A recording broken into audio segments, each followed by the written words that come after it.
everyone, it's Miss Laura from the Upper Merion Township Library. I'm here to talk about some great kids books, chapter books, and great middle grade books for kids usually in the 7 to 12-year-old range today. Very quickly, before we get started, I do want to let you know about a few things. We've had some people asking us what the difference between Overdrive and Hoopla are. We have a video up on our Facebook page that you can take a look at. It'll give you some information about the differences, but very quickly, for Hoopla, it's actually a pay-per-use service, and it won't be charged to you, it's actually charged to the library. So every time you check out something, we are charged a set amount for that item. And that's all based on what the publishers agree with Hoopla on. Overdrive is a little bit different, and we actually purchase copies of books, kind of like in a physical library. And those have different variations on how many people can check them out, as far as sometimes we'll get 26 checkouts, sometimes we get more. Sometimes we have a certain amount of time that we get the book for, say 2 years or 1 year. And then once those times expire, we actually will have to either reorder the book again, or we start choosing other items and we just let that one go. So Overdrive works a little bit more like a physical library where you put things on hold, which is why you have to kind of wait for things because we only have licensing for one piece of material. Hoopla is different, and because you have instant access, it's a pay-per-use model. Of course, you're not paying for it, we're doing that for you. But that's a little bit of the differences between the two, so that might help you better understand why there are some things in one and not in the other. And it's all based on what the publishers offer. A lot of times we would like to provide certain books, but publishers don't always work as greatly with libraries on providing things. Some of them aren't working with Hoopla as easily. Sometimes you can't find things as easily in Overdrive. But we're trying our best to make sure we curate a collection of materials that are easy for you to access. So those are a little bit about the differences between the two. As always, if you have any questions or are interested in some reading recommendations, not just kids books, young adult books, please let us know. Shoot us an email, send us a Facebook message, and we'll do our best to get you some titles that you can easily access right away from Hoopla or Overdrive right now, since the library is no longer, we're not open to the public. That being said, we are working on plans for when we are able to be open to the public. That's still a little ways away yet. Once we get into the yellow phase by what the governor says, then we can start looking at doing some curbside pickup and some things like that. Obviously, it's not something that we can be doing right now, but the library is making plans to be able to offer those services, and the staff is working very hard to make sure that we provide safe services to you and keep our staff safe as well. So we're working on that. So keep your eyes out on Facebook and on our website for more information as we start moving into the yellow phase eventually.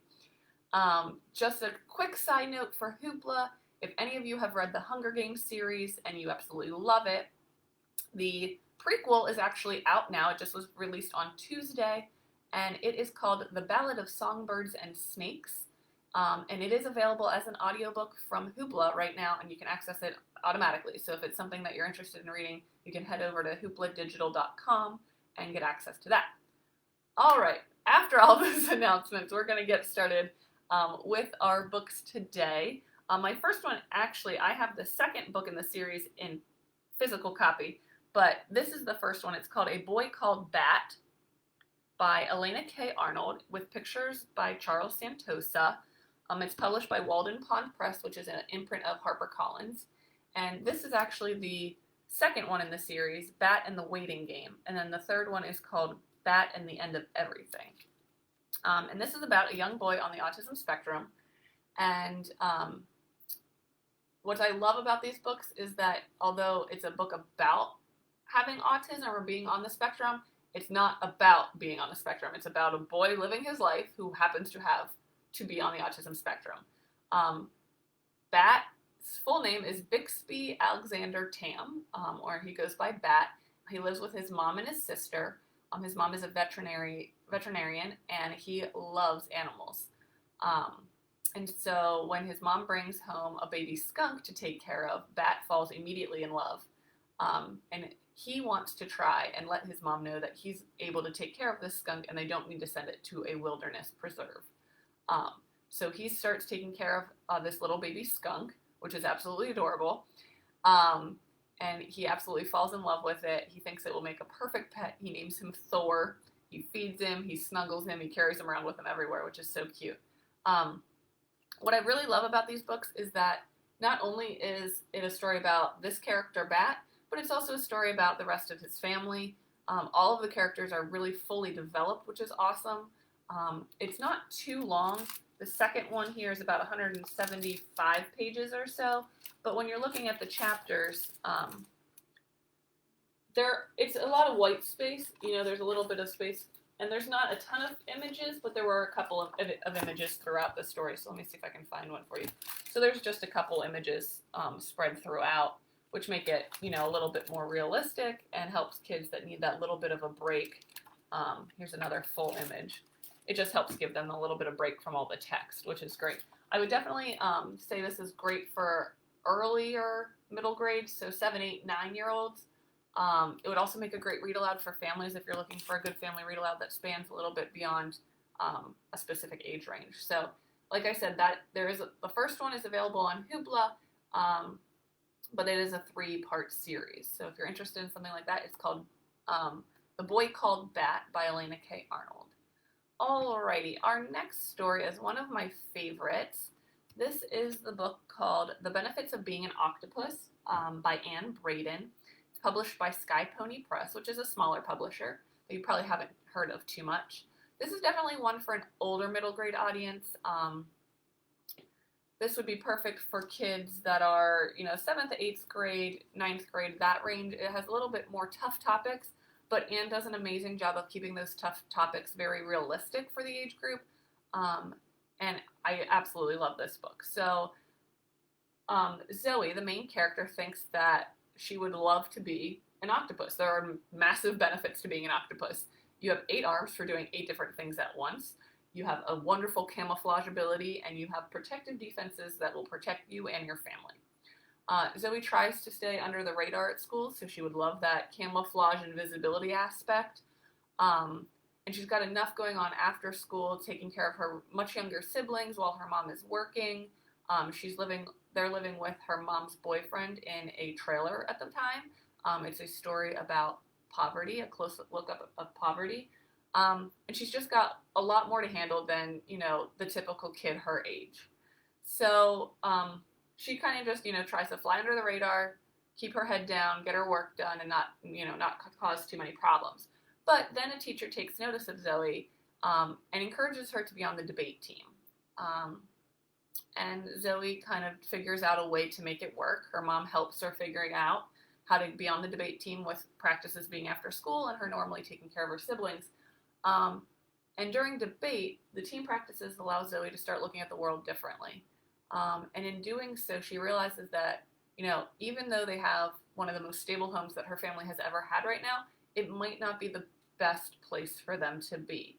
But Zoe has to make a choice. Is it better to have a place you can live and be a little bit, maybe it's a little bit on edge at times, but you have a place to lay your head at night? Or is it better to let her mom know her thoughts and, maybe they can find something that might work better for them and keep them a little bit more safe. This would make a great book discussion for middle grade students. It's a close-up look at poverty, family dynamics, cultural divides, and it's just fabulously written. So it's definitely one that I suggest, called The Benefits of Being an Octopus by Braden. All right, my next one is a little bit of a fantasy adventure novel. This one is called The False Prince by Jennifer A. Nielsen. It's published by Scholastic. It is an adventure story that keeps you turning the pages. It's the story of Sage. He's one of 4 young boys who are chosen to impersonate the king's long-lost son in the hopes of reunifying this divided kingdom. And the goal is for him to ascend the throne as the new king.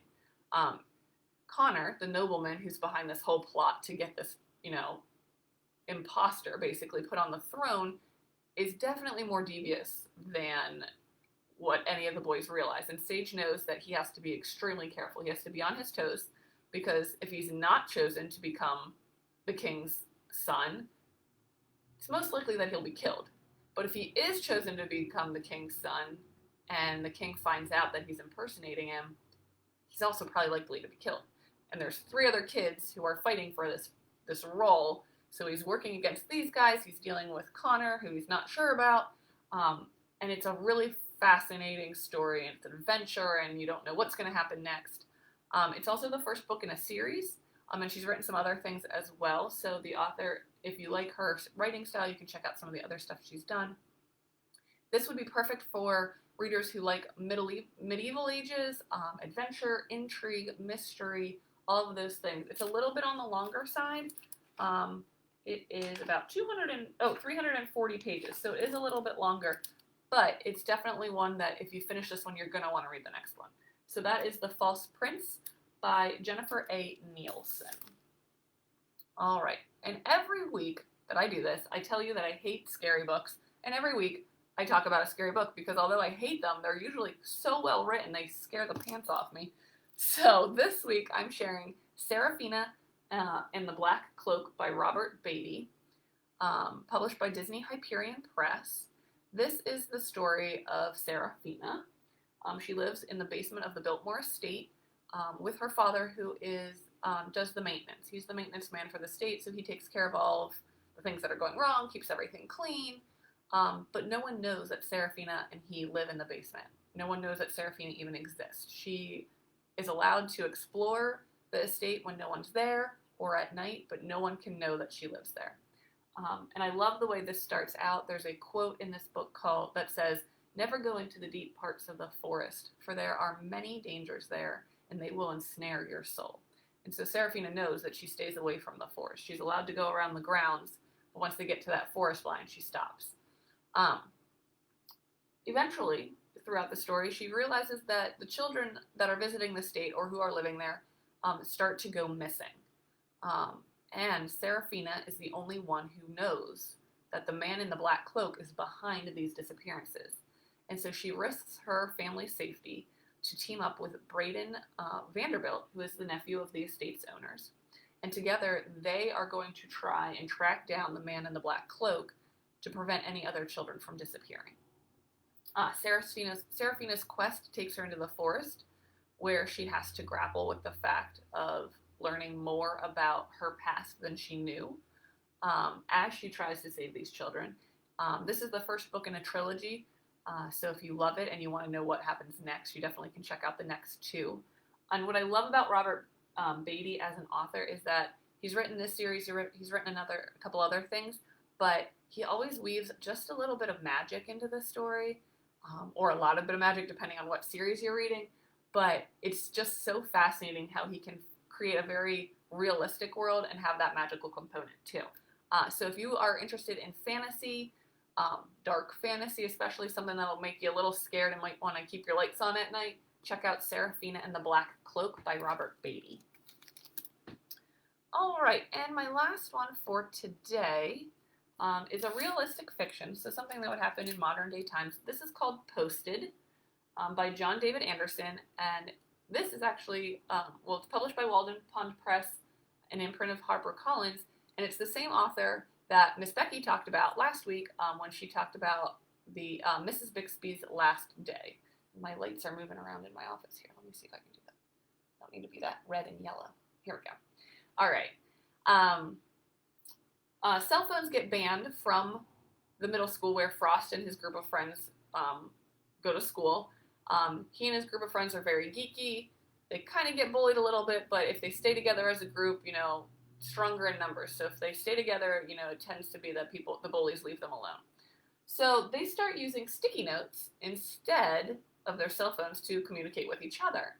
And so they'll post them on their lockers. They'll stick them in the lockers. They'll put them on their desks. So they're communicating. Well, the stickies become like an all over the school situation. Everyone is using sticky notes to communicate, which would be fine, but it's middle school, which means that not only are there really nice and kind sticky notes, talking about friends and can't wait to see you at lunch and things like that, but there's also the sticky notes that are just plain mean. They're bullying, they're horrible things. It's just, it's middle school. Unfortunately, these things can happen with select people. So, this book, what I love is that it takes a look at what it means to be a true friend, and the fact that throughout your years, friendships do change. Sometimes you have a friend through elementary school and you get to middle school and high school and you kind of grow apart. You have different interests, you hang out with different people. And this book definitely looks at that idea of friendship and changing friendships. It is a rather long book, honestly. It's 350 pages, 360 pages, which I think is a little bit long. But what I like about it is that although it's talking about bullying and the fact that bullying is bad, it does it in a way that's not preaching to middle school kids, because the last thing you want is a book that preaches to them. They know bullying is bad. That's not something new. But what it does is it really looks at the ramifications of bullying and what it takes to be a friend and what it takes to stand up as a friend. What I like best and what made this story feel very real to me is that it doesn't finish by tying everything in a neat, nice ribbon or bow. Sometimes life is messy, and this story definitely portrays that messy part. Not everything, comes out to be perfect in the end, which is real. So that's what I liked about it. John David Anderson, again, has written a number of other titles, including Mrs. Bixby's Last Day, which Miss Becky talked about last week on the Book Talk. So you can go back and check that one out if you're interested. This is great for middle grade, especially middle school age kids, who aren't afraid of maybe of a little bit more text. It's definitely a little bit of a longer book. So that is posted. All right, everyone. Beyond that, just a couple notes for you as we move into Memorial Day weekend, if you can believe it already. We will not be having story time on Monday in observance of Memorial Day. Typically, the library would be closed on that day, so the staff is taking some time to spend with their families. I'm going to take a little bit of a break. Everything that is available is on our YouTube channel, so if you're missing story time and you want to check one out on Monday or over the weekend, let us know, because we have to get you access to that YouTube channel. Book talks can be made public, so you can access those. Any of our story times have to be marked unlisted due to publishers' copyright rules. So let us know, email us or shoot us a Facebook message, and we can get you access to all of the YouTube videos that we offer. So there will be story time on Wednesday at 10:30, so we'll be back on Wednesday. We'll also be doing a book talk on Friday at 10:30, so the same typical schedule we've been doing. And if you have kids that are entering kindergarten through 8th grade and you haven't yet signed up for summer reading, you can do that now at www.umtlreads.org. That's www.umtlreads.org.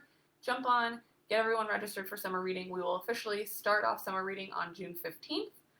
We are planning an all-virtual program at this point, seeing as though we're not sure when we'll be back in the library, but we'll have some great ideas for you to try at home, and really our goal for summer reading is to get you to read. So head on back to some of these other book talks if you're looking for some new titles.